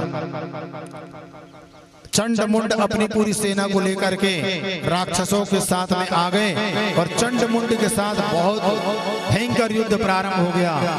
कालिका देवी ने युद्ध करना प्रारंभ की, लंबी लंबी जीव निकाली, इतनी लंबी जीव निकाली कि कई योजन जीव फैला दी और जीव से असुरों को ऐसे चाटने लगी जैसे हम चम्मच से मलाई चाटते हैं, चम्मच से खीर खाते हैं, चम्मच से रबड़ी चाटते हैं। इसी तरह माता रानी ने पूरी जीव से लप लपाते हुए पूरे जीव से जितने सैनिक हैं सबको अंदर लेकर के भस्मीभूत कर लिया। कालिका तो खप्पर उठा करके जो शुरू होती तो बंद ही नहीं होती, बिल्कुल मैदान साफ, घनघोर युद्ध। चंड और मुंड भी महाकाली के साथ युद्ध करने आ गए, भवानी के पास पहुंच गए। कालिका को आदेश मिला, चंड मुंड की गर्दन काट करके रक्तपान करो। कालिका को जैसे आदेश माता रानी ने दिया, कालिका ने दोनों की गर्दन काटी और रक्तपान करने लगी। चंड मुंड विनाशिनी तुरंत रक्तपान करना प्रारंभ की और खप्पर लेकर के रक्तपान करना प्रारंभ की। उसी समय भगवती ने अपने माला बना करके राक्षसों की मुंड की माला बनाकर पहनना शुरू कर दिया। नाम पड़ गया चामुंडा भगवती, चंड भगवती, मुंड भगवती। सभी जितने असुर हैं सबकी माला बना बना करके माता रानी पहनने लगी। महाकालिका पूरी मुंडों की माला धारण करके पहन करके समर में युद्ध में आगे बढ़ते जा रही है। युद्ध की स्थिति निर्मित है, विकराल स्थिति बन गई है और चंड मुंड की माता रानी ने हत्या कर दी और उनकी माला धारण करके आगे की ओर बढ़ी है। सारे सैनिक भागने लगे। माता कालिका कहती रुक रुक रुक, मैं अभी तुम्हारी जीवन लीला समाप्त करती हूँ। कालिका ने अपने विकराल रूप धारण करके आगे की ओर बढ़ते जा रही है। बोली दुर्गांबा मैया की।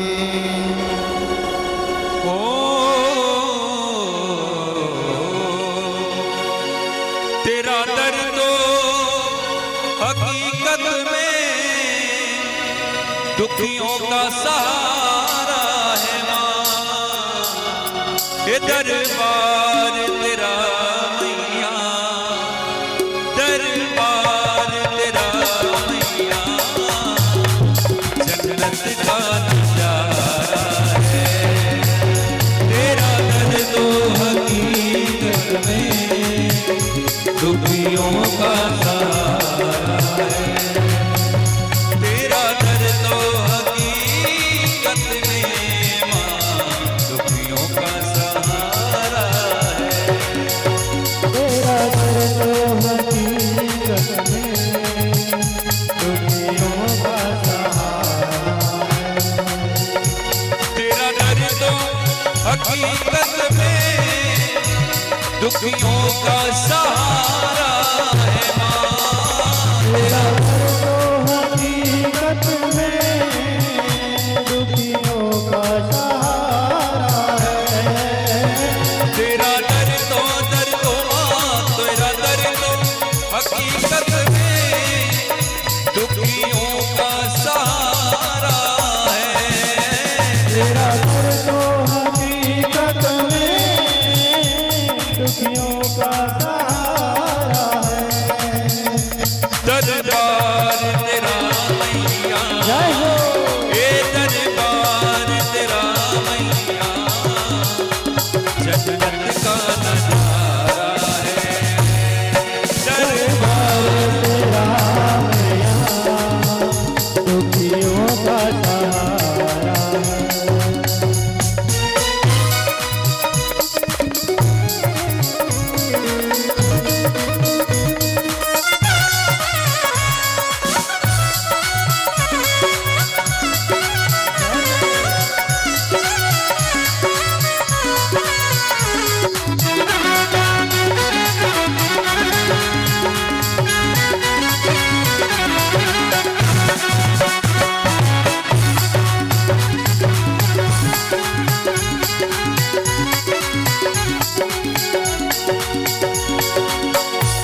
जिसने भी पुकारा है तुम जोड़ी चली आई माँ। जिसने भी पुकारा है तुम दौड़ी चली आए। जिसने भी पुकारा है तुम दौड़ी चली आई माँ। जिसने भी पुकारा है तुम दौड़ी चली आए। मैया तेरे भक्तों को, मैया तेरे भक्तों को बस तेरा सहारा है। मैया तेरे भक्तों को बस तेरा सहारा। सहारा सहारा हो मैया तेरे भक्तों को। तेरा सहारा है।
मैया, ओ अब लाज रखो मैया, भक्तों ने पुकारा है, अब लाज रखो मैया, प्यारे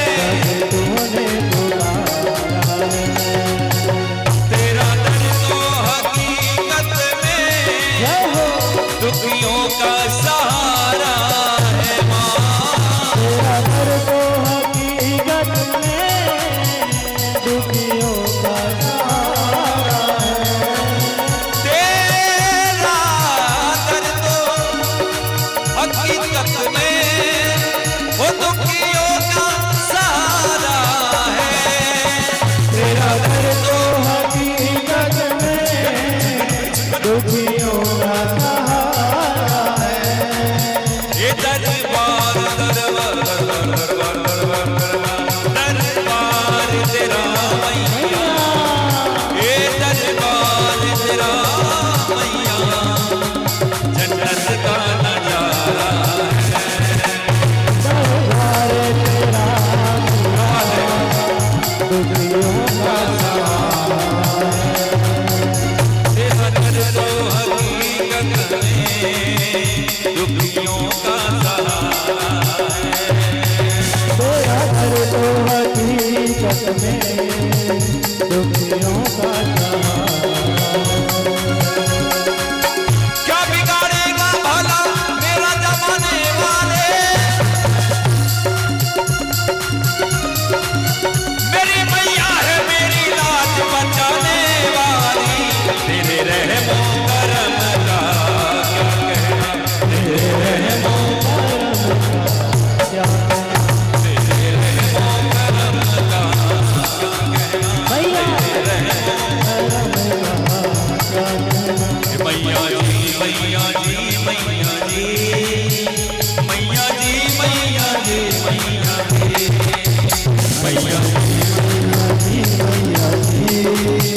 मैया जी मैया जी मैया जी बड़ी है तू, बड़ी है तू,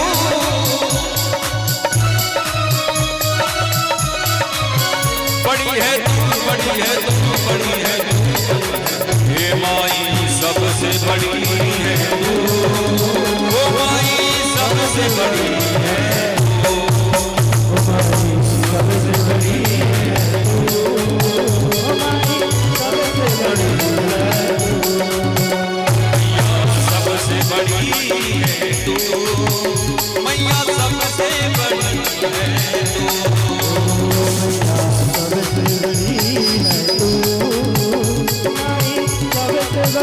है तू,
सबसे बड़ी है तू, हमारी सबसे बड़ी है तू।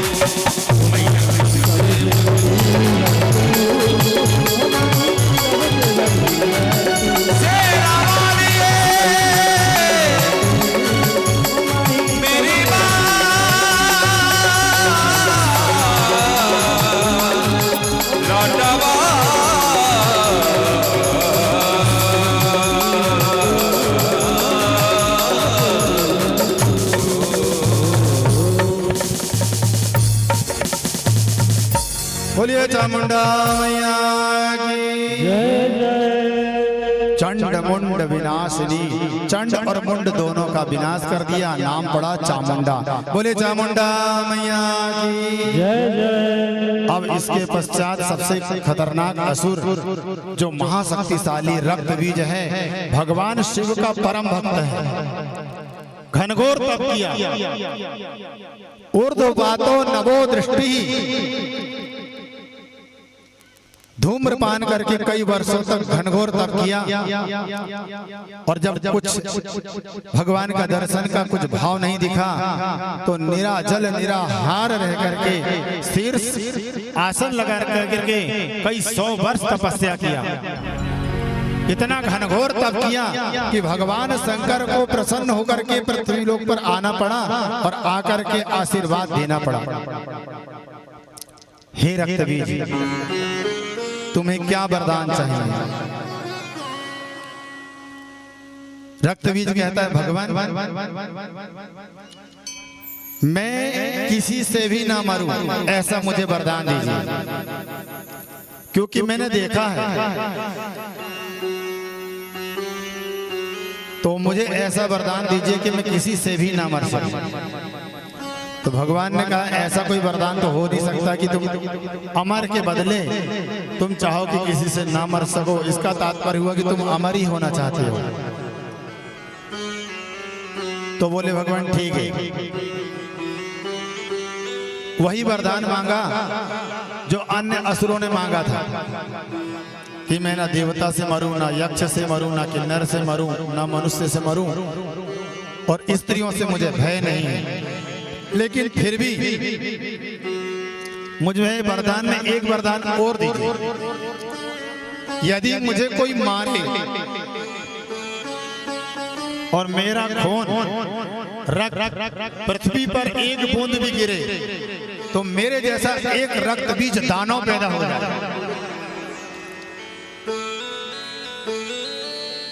मुझे यदि कोई समर में युद्ध में यदि पराजित करना चाहेगा तो वह पराजित नहीं कर पाएगा।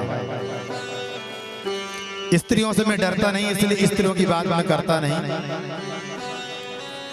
और एक वरदान और दीजिए कि मेरे शरीर से जब भी रक्त गिरे, 10 बूंद रक्त गिरे तो 10 रक्त बीज उत्पन्न हो जाए, ऐसा मुझे वरदान प्रदान कीजिए।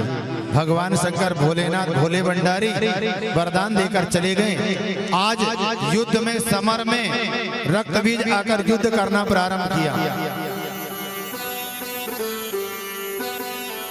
घनघोर युद्ध की स्थिति बनी। चामुंडा माता ने कहा, हे कालिका, इस असुर का वध कर दो।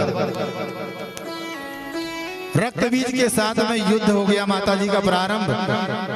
और कालिका माता ने उठाई अपना खड्ग और युद्ध करना घनघोर प्रारंभ कर दिया। सैनिकों के साथ भी युद्ध करना प्रारंभ कर दिया। सैनिकों के साथ युद्ध करना तो सहज था, लेकिन जैसे ही रक्त बीज की गर्दन माता जी ने धड़ाल से काटी, रक्त की नदियां बहने लगी। हजारों हजार रक्त बीज उत्पन्न हो गए। एक दो बूंद गिरती तो बात अलग थी, हजारों हजार बूंद पृथ्वी पर गिर पड़ी। हजार हजार रक्त बीज उत्पन्न हो गए। कालिका माता को चारों तरफ से घेर लिए। अब कालिका माता जितने असुरों से लड़ती, जितने रक्त गिरते, उतने हजारों रक्त बीज पैदा हो जाते। हजारों से लाखों रक्त बीज उत्पन्न हो गए। अब कालिका माता मारते जाती और रक्त बीज बढ़ते जाते, बढ़ते जाते, बढ़ते जाते। जैसे आजकल खेती में गाजर घास बढ़ते जाती, किसान लोग दवाई छिड़कते जाते, फिर भी दानों की तरह गाजर घास बढ़ते जा रही, कहां से आ रही कुछ नहीं समझ में आ रहा, लेकिन वो बढ़ते जा रही। इसी तरह रक्त बीज लाखों की संख्या में, करोड़ों की संख्या में हो गए। अब कालिका को, माता को चामुंडा माता कहती है, सुनो, इसकी बूंदें, रक्त की बूंदें पृथ्वी पर गिरती है और ये एक रक्त बीज पैदा हो जाता है। तो एक काम करते हैं, गाजर मूली की तरह काटने का काम मेरा और रक्त पान करने का काम आप करो। माता रानी चामुंडा ने उठाई अपने शस्त्र और उठा करके काटना शुरू की और माता कालिका ने बड़े बड़े खप्पर लिए और रक्त पान करना प्रारंभ की। एक बूंद भी पृथ्वी पर नहीं गिरने दी और लाखों लाख लोगों को रक्त को माता कालिका अकेले ही पान कर गई। और पान करने के बाद जो अंतिम में एक रक्त बीज बचा उसको माता कालिका ने खड्ग से गर्दन काट के अलग कर दी और उसका रक्त पान करके कालिका माता ने उसको जीवन लीला समाप्त कर दी। बोलिए कालिका मैया की। रक्त बीज मारा गया, सभी देवताओं ने पुष्प वृष्टि किया, सभी गंधर्व नृत्य करने लगे, यक्ष किन्नर गंधर्व सभी लोग हर्षोल्लास मनाने लगे। माता आपकी जय हो, माता शेरों वाली की जय हो, सभी लोग जय जयकार करने लगे। इधर अब रक्त बीज के समाप्त होते ही शुंभ और निशुंभ दोनों माता रानी से युद्ध करने के लिए उद्यत हो गए। निशुंभ जैसे ही युद्ध करने के लिए आया, सिंह पर आक्रमण कर दिया। जैसे ही सिंह पर आक्रमण किया, सिंह के सिर पर एक गदा लगी, सिंह को क्रोध आ गया। सिंह ने माता जी से अनुमति ली, माँ मेरा युद्ध का समय आ गया। माता जी कहती है समर में जाकर युद्ध करो और किसी से डरना नहीं है। सिंह कहता है मुझे पर्वत राज ने दिया है, हे माता तुम चिंता मत करो, मैं अभी इसकी जीवन लीला समाप्त करता हूँ। मैं सत्य कहता हूँ सखे सुकुमार मत जानो मुझे, यमराज से भी युद्ध में सदा प्रस्तुत मानो मुझे। है और की तो बात क्या समर में करता नहीं, मामा तथा निज तात से भी युद्ध में डरता नहीं। सिंह कहता है यदि मेरी पिता और मेरा मामा भी यदि युद्ध में आ जाए और यदि वह शत्रु पक्ष से आ जाए तो मैं उसका भी वध कर दूंगा। हे माता अनुमति दो। सिंह